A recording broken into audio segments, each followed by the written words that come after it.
You're welcome. So I want to first of all say our live stream was supposed to start around 2, but I have a terrible cough, so I had to reschedule till now. So in the course of making this video, I might have a little cough or something. Just bear with me, please. So um in previous live streams, I've been talking about baking as science, baking as science, and I've been able to. The first live stream I covered baking as science generally. In this particular live stream, I'll be talking about baking as science, and I'll be talking about a particular ingredient. Last week I covered baking as science, and I talked about flour as a major ingredient. We looked at flour, we talked about the types, and I focused more on the brands of flour we have in Nigeria.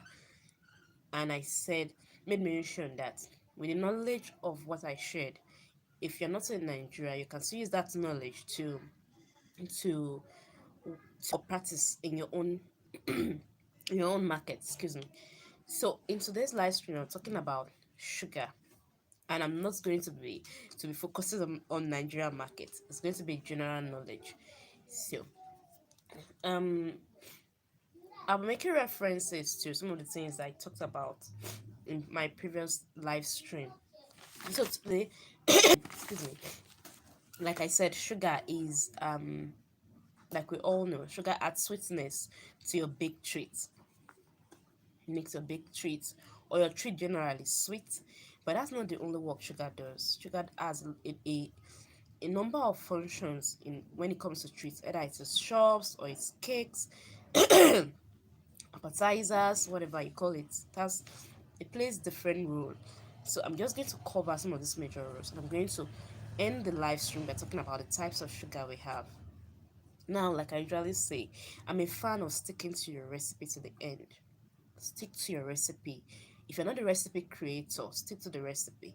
Your recipe creator has a reason for giving a particular ratio of a particular item. And if, for instance, you want to create a recipe yourself, if you're creating a recipe yourself, you have to put in mind that every item you're adding to your recipe has a particular function it creates. So because of this, or have a particular function is going to act in your recipe. Because of this, you have to consider the measurements or the ratio of any item you're adding to your baked treat. So let me talk about sugar. Sugar, like we all know, is a sweet substance made up of molecules known as sucrose. These sucrose can be found in all plants, but it is very very particular to it's very very particular to or an increase it has an increase, or the quantity is higher when it comes to sugar canes or sugar beets. So sugar is a sweet substance or contains molecules. Just all these are just grammars. The main thing you should know is that sugar is sweet substance. Like I said in my previous live stream rather, I'll be trying to break my live stream or trying to break whatever knowledge I'm sharing to the minimum so that everybody is carried along, whether you're a professional or you are a novice, home baker, whatever stage of baking you are, you're carried along. So now I'm going to talk about the functions of sugar. Like I said, the first major thing everybody knows is that sugar adds sweetness. Excuse me, to your baked treats, to your fried treats, sugar adds sweetness. Another thing is sugar add moisture. Yes, you if you do caramel sauce, it's caramel sauce for instance, and you place sugar on heat. Yeah, we're trying to do something like dry heat. Place sugar on heat. You discover it's going to melt, and that is something like liquid. That is just a clear example that sugar adds moisture or contains moisture. Add moisture to your baked treat. Like that liquid. By the time it comes in contact with heat, it's going to melt. Let me correct something here. During my early baking years, we were told that for you to melt sugar, you have to whip your butter, your cake batter, your butter, your sugar, whip it up very well for like some days or for some hours for the sugar to dissolve. It's a might. Sugar doesn't dissolve except when it comes in contact with either direct heat, dry heat, or indirect heat, like when you're making like some marine, like Italian marine, something like that, or Swiss marine, something like that. Indirect heat, where you have to place your bowl on your mixing bowl on boiling water, so sugar doesn't melt. It comes to in contact with heat, either direct or indirect. So when we talk about sugar adding moisture to treats, just remember that it turns to liquid when it comes in contact with heat. And also, when you eat some treat like cake, for instance, it's called some cake can be melt in the mouth. This is one of the things sugar does, melt in the mouth and all that. So sugar adds sweetness, sugar adds moisture to treat. Then sugar encourages browning. When I go through a recipe, excuse me, and I say that the rate of sugar or the ratio of sugar is very high, I know at the end of the day that that particular treat is going to be brown. Unlike the regulars, it's going to be brown because of the increase of sugar in it. It's going to be more brown because of the increase of sugar in it. Yes. So when your recipe creator tells you use a particular ratio of sugar or this is measurements of sugar, don't do the mistake of trying to reduce the sugar quantity. Don't say, it's going to be too sweet, so let me reduce the sugar quantity. Don't do the mistake of doing that. Make the mistake of doing that. Or I don't think this is going to be sweet. Let me increase the sugar quantity.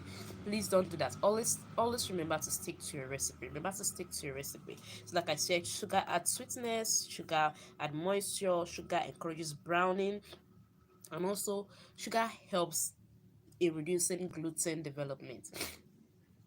Excuse me. If you followed my previous live stream, I talked about flour. I talked about gluten development, I talked about gluten network, gluten web, and all that. So sugar helps to reduce that gluten development, reduces it. If you look at yeast raised dough, for instance, when you add sugar to your yeast raised dough, and maybe you're not kneading, you're doing the no knead yeast raised doughs. Sugar will help to reduce that time that the flour and the yeast and other items are going to work together to make your yeast raised to improve or increase in size. Sugar will help you to reduce gluten development. So this is one of the major role or function of sugar, and that one is sugar is a leavener. What I mean by leavener is when a particular item is added to a total item for the total item to increase in size. I don't know if that makes sense. Like now, you add yeast to your dough, so your dough or proof. Same thing as sugar. There are some recipes that don't use baking powder. Most of these recipes are like cookies. If you saw my last video on Danish butter cookies, you see that recipe doesn't contain baking powder, but it has sugar in it. And you wonder how come the cookies increase in size or how did they rise? Because of that added sugar. That is what made the cookies to rise. There's also some cookies recipe whereby they spread.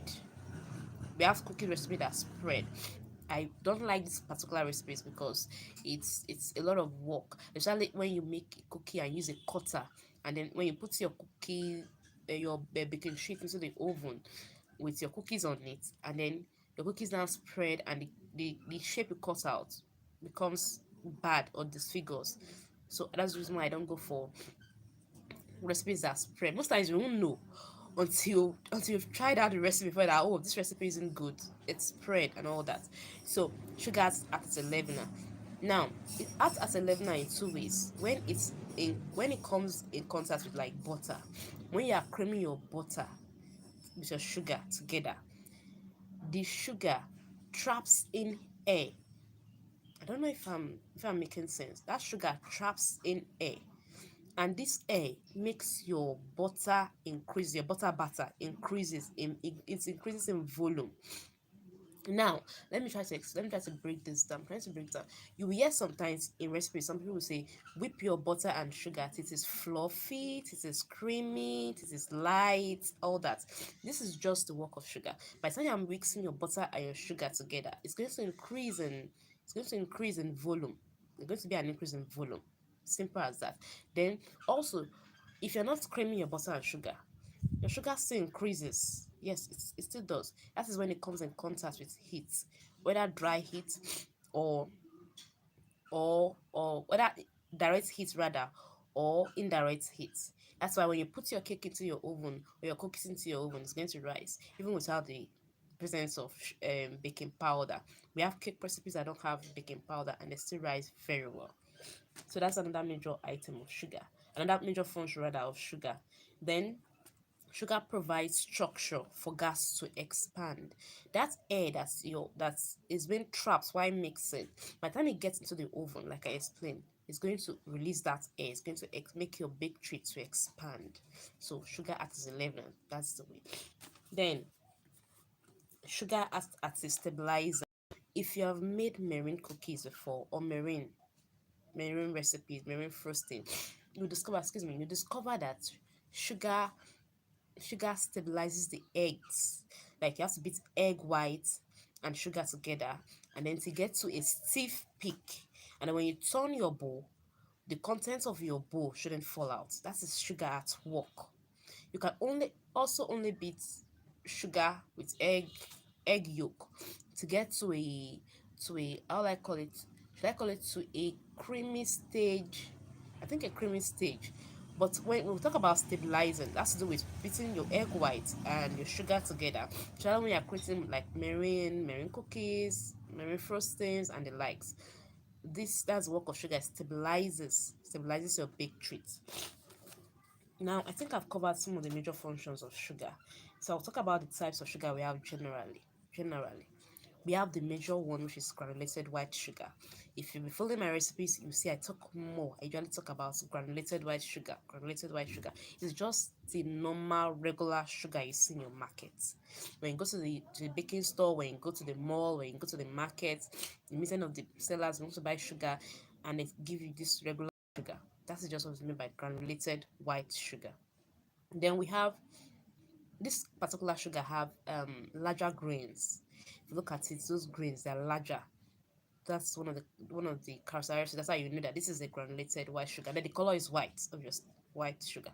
Then we have brown sugar. This is just your normal granulated white sugar. Excuse me, with an added substance. That substance is also called molasses. I've talked about brown sugar on my channel in my sugar series. Talk about brown sugar. I think I'll drop the playlist or the link in my description box later on so that you can see it. I'll talk about brown sugar so you can go ahead and read up about it under my in the playlist in the link description box rather. So I talked about brown sugar. Brown sugar is just a regular white sugar with an added molasses, and then when you mix it together the color changes from white to brown. That's molasses gives add extra moisture to your sugar. Sugar already has moisture, you're not adding molasses into it. It's an added, like another excess, adding extra things. Any item, any big treat or any treat that you see that calls for brown sugar is asking for an additional moisture, like times two of the regular work. Then we have the powdered sugar. This is what we know as confectionery sugar, the one you see that is packaged in in a branded case. We call it confectionery sugar. We call it icing sugar, powdered sugar. This is just your granulated sugar that's already been grounded to a very fine look or texture with an added starch, either corn starch to it. Wait, the cornstarch just to prevent the sugar from clumping together, having clumps or lumps or of sugar, like sugar having lumps. So that's the reason why we add cornstarch or a form of starch. So this is powdered sugar. The fourth type of sugar is castor or castor sugar or superfine sugar. This is just like your granulated sugar, but with lesser grains. Excuse me, with lesser grains. just like a regular sugar but with lesser grains. You can do this yourself at home. If you have a blender, just measure out your sugar and pour it into your blender or your food processor. Yes, perfect, food processor. Pour it into your food processor or blender and pause till the grains are reduced. They're not as big like the granulated white sugar, and they're not smooth like a powdered sugar. That is castor sugar. You can also buy it in your markets, general market, if you see it. You can make it yourself at home. So if for instance the recipe calls for 1 cup of castor sugar and you want to do it yourself, you just measure out 2 cups, because by the time you finish pressing or blending or processing that sugar, it's going to reduce in quantity. And that type of sugar is sanding sugar. This particular sugar is mostly used for decorating purposes. I've not actually baked anything with sanding sugar before. No, I've not baked with it before. It mostly is for decorative purposes. So it's the grains in it are large, similar to the granulated sugar, but it is clear. It's like the look of the sugar is very clear. I wish I could share pictures of it. It's very clear. It's just mostly for decorative purposes. You can use it to top your desserts or like ice cream. Even when you make your cookies and decorated it, you can use that topping. That is just what sanding sugar is. Then we have pearl sugar. Now this sugar is used in making waffles, like the Belgium. Yes, Belgian waffles. Used in making waffles.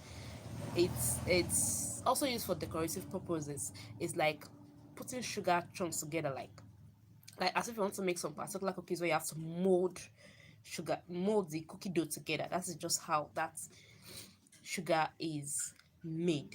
How that sugar is made. So if you notice from my description, I really want to apologize about the break in transmission. I had a flat battery and I just had to reconnect. So I was talking about the types of sugar, and I talked about granulated sugar, granulated white sugar, brown sugar, powdered sugar, castor sugar, sanding sugar, pearl sugar. And I said I was mentioning the use of pearl sugar. I said it's mostly used when you're making waffles. That's when this sugar is been mostly used. So I think with this I've come to the end of sugar functions, what sugar is, the role of sugar in your treats, what sugar actually is, and the types of sugar we have. So if you see a recipe that calls a particular type of sugar, you will know exactly the role or the function or the results you're meant to see at the end of sugar. I hope you enjoyed the live stream, and I hope you are getting one or two things. I do love to see your comments, your feedback as we continue on this journey, in this moments of truth. And I promise you, I'm going to be sharing everything that has worked for me in my baking career. Thank you so much for your support. Thank you for your support. Thank you for recipes. See you next time. Bye.